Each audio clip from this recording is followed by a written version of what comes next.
Hello, everybody, and welcome back to another Commodity Insights podcast after the WASDE report for June this year. Overall, the report pretty quiet. Grains kind of chopped around, but never really did a whole lot after the report. They didn't do a whole lot before the report. Pretty much all of the numbers are in line with last month or right within the estimates. Minor changes here and there, but overall, nothing major, I guess. With the report behind us, Vince, I guess what should these grains be looking at? Is there a floor that we're kind of finding here in this grain market, or is there more to the downside, or what are your thoughts there, Vince?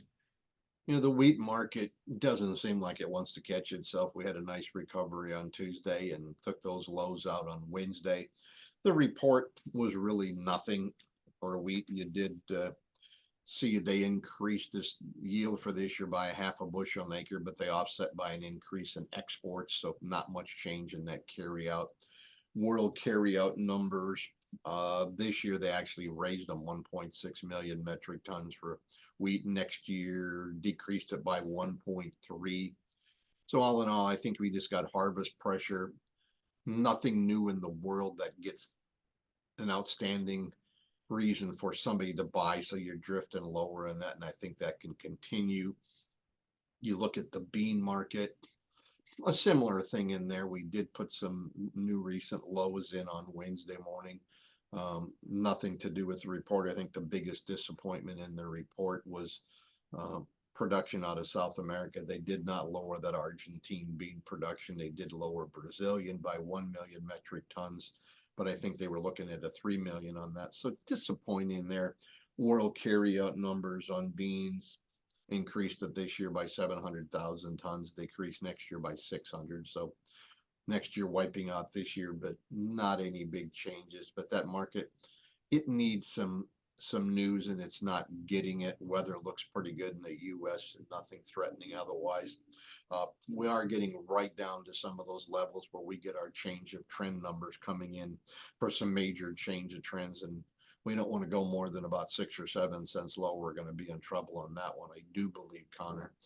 Corn side of things, one had to be impressed the last couple of days and all morning and today with corn. No matter what they throw at it, wants to try to hold in there. I'm not sure why, but maybe it's telling us there's a little bit more to go. But earlier in the day on Wednesday, we did see that ethanol report come in, and that was actually came in 39 million barrels a day less production than last week.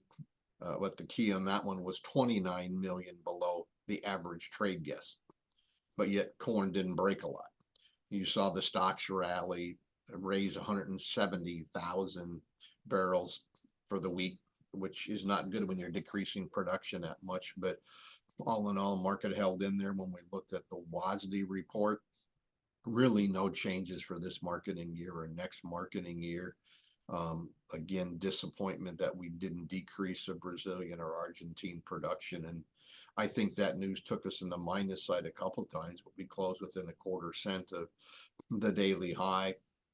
And again, I thought today, Wednesday, was a day that we really needed to close above last week's highs, and we closed right at it. So let's see what Thursday does. If we can't get a higher close on Thursday, I think you get a bit defensive. If we do close positive, maybe we got some miracle way of getting this over 460 in that in July and see what it would do from that point. But really nothing fundamental out there that one can see that wants to drive you higher. If it goes higher, it's got to be psychology and technical.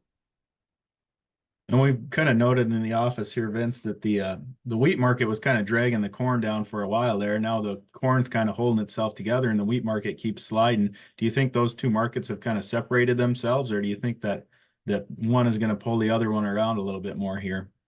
Right now it looks like they separated themselves. Whether it's just for a couple of days, I don't know, Connor. But that's what I was alluding to earlier. When you have to be impressed in what it can do. It keeps fighting back.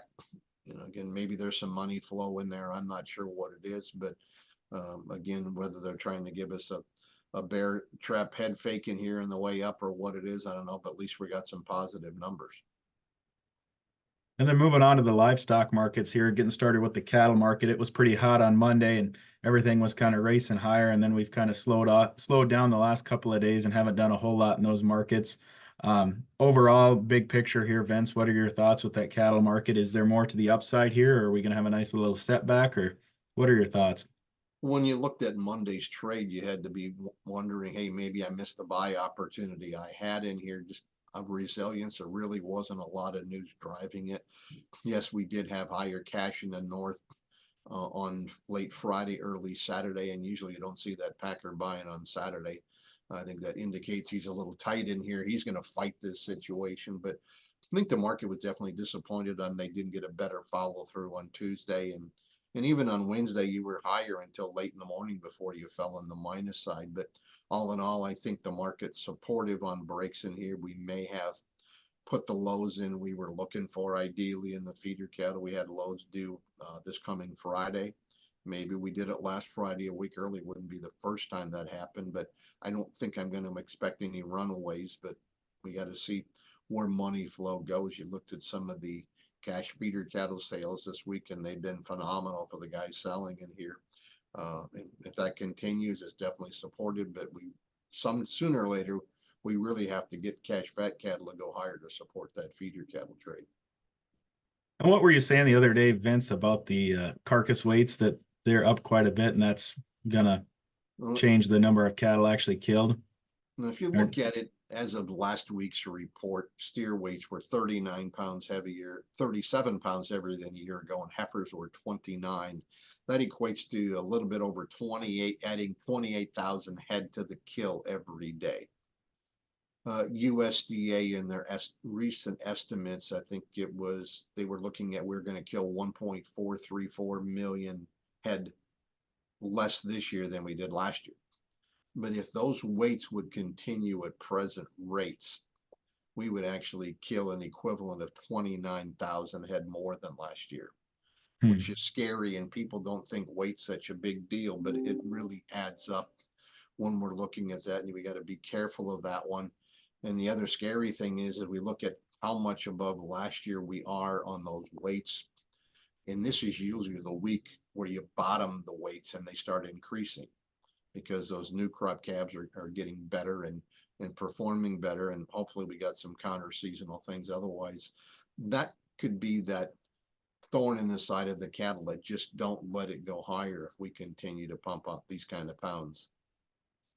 And then looking at their sister market, then the hog market here, that's just been on a bloodbath, I guess, a downhill slide for the last, I don't know, month or two, I think.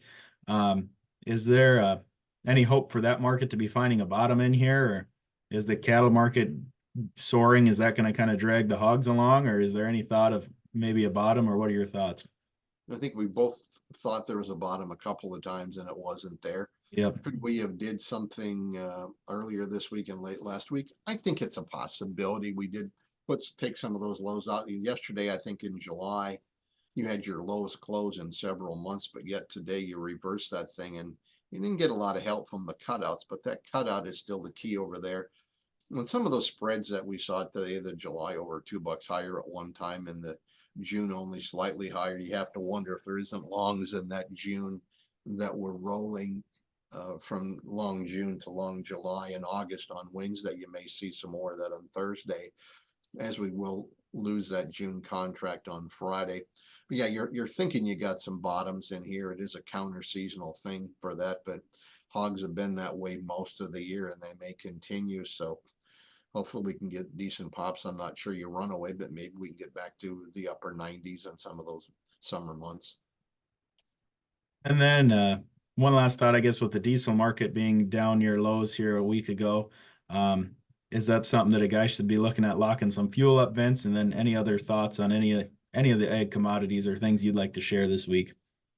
I think we have to look at, if you're in the farming business, locking up fuel at these prices, which most of them, even smaller areas, are below $3. And it may get cheaper, but I'm not sure it's a lot cheaper. And locking that fuel needs up through harvest, probably not a bad idea. As far as overall thoughts, cattle market, I said we may struggle in here just because of those weights. If we look at that grain market, there's really nothing fundamental at the present time that tells us we're going to go higher. So if we can't get some pushes fairly soon, you got to get defensive in here. I think at least a little bit on new crop, and especially on the old crop. the new crops, if you have storage facilities, you got into next year, but right now the attitude's bad. Can it get better? It sure can. I'm just not sure what turns it to that point.